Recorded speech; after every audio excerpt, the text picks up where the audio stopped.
قد تحقیق، نرا ہم دیکھتے ہیں. قد کا لفظ جو ہے یہ انا کے معنوں میں آتا ہے. انا کا کیا معنی ہوتا ہے؟ تو قد کا بھی کیا معنی ہے؟ بے شک. لیکن عموماً ہم تحقیق کہہ دیتے ہیں، لیکن معنی اس کا بے شک ہی ہے.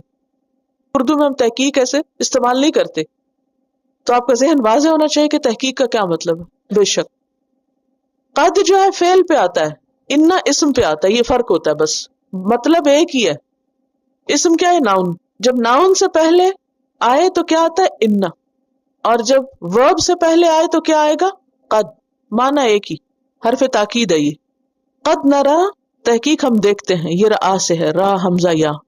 رآ یرآ. تقلبا، تقلب یتقلب، تقلب بار بار الٹ پلٹ ہونا، یہ اسم مصدر ہے. پھرنا، اس کا روٹ کیا ہے؟ قلب. قاف لام با. قلب کیا ہوتا ہے؟ دل. دل کیا کرتا ہے؟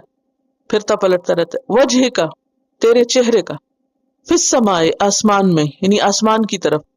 فَلَنُوَلِّيَنَّكَ، فا پس لا، لام تاکید ہے. نولی ہم پھیر دیں گے، اور پھر یننا یہ جو نون شد والا پھر تاکید ہے. تو تاکید در تاکید ہے اس لفظ میں. لکھ لیجئے کیا ہے؟ تاکید در تاکید. اس کا کیا مطلب ہے؟ تاکید در تاکید، تاکید میں اور تاکید بہت زیادہ ایمفیسائز کیا گیا ہے. فَلَنُوَلِّيَنَّكَ، surely ہم ضرور ضرور پھیر دیں گے آپ کو. قبلتن ایک قبلے کی طرف، یعنی کعبہ کی طرف. ترضاہا جس سے تو راضی ہو جائے گا.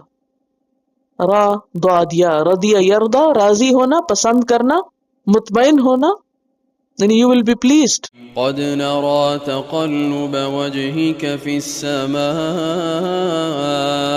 فلنولينك قبلة ترضاها فول وجهك شطر المسجد الحرام وحيث ما كنتم فولوا وجوهكم شطره وَإِنَّ الَّذِينَ أُوتُوا الْكِتَابَ لَيَعْلَمُونَ أَنَّهُ الْحَقُّ مِنْ رَبِّهِمْ وَمَا اللَّهُ بِغَافِلٍ عَمَّا يَعْمَلُونَ.